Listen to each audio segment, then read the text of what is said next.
starts now. Hurricane Ian causing massive damage along Florida's Gulf Coast, forcing millions to either shelter or evacuate.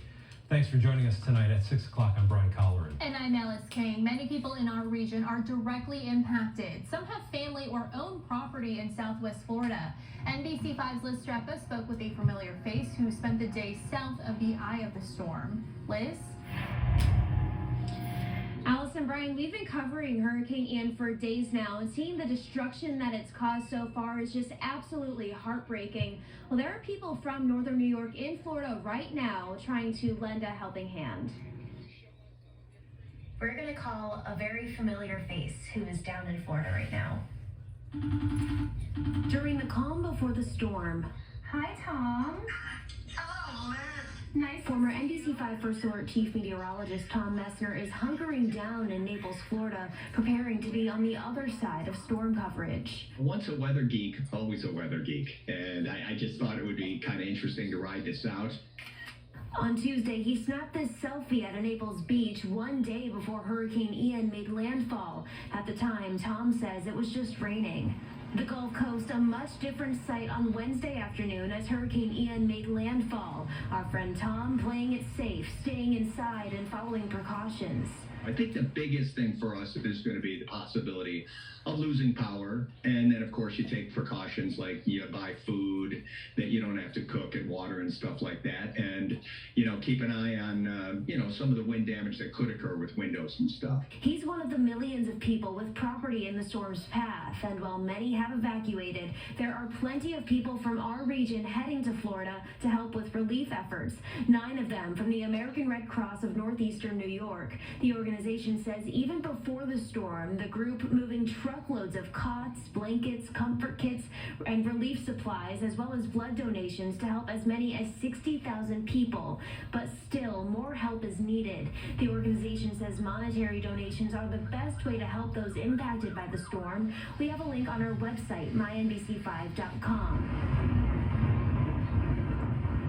As for people like Tom who decided to stay, it's been kind of weird for me to see the other side of this where they're saying, please don't come out here. We'll show you what's going on. Staying safe is the #1 priority as crews begin to assess the damage left behind by Hurricane Ian.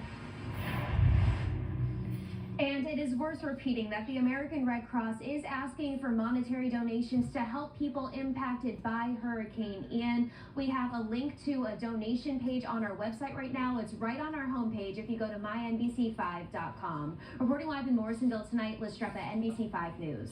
Liz, thank you. The American Red Cross is sending volunteers from Vermont to help with Hurricane Ian rescue efforts. NBC5's Kristen Ray spoke with one volunteer who's already down there. Kristen.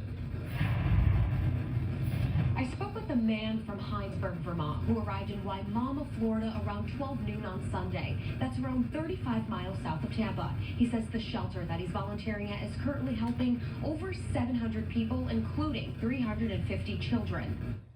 Right now, a little tired, a little rough sleeping last night. Went kind of late. We had a lot of people coming into the evacuation center. John Clifford says as time rolls on, families, some with up to 5 or 8 children, are showing up at a local school shelter in Wimauma. Many packing their belongings in whatever they could grab. Suitcases, plastic bags, buckets. Mostly Hispanic Americans. Most, from what I understand talking to them, live in manufactured housing. They're going to be particularly prone to issues with housing and flooding following the passing of the hurricane. It's Clifford's first deployment with the American Red Cross after joining as a volunteer 6 months ago.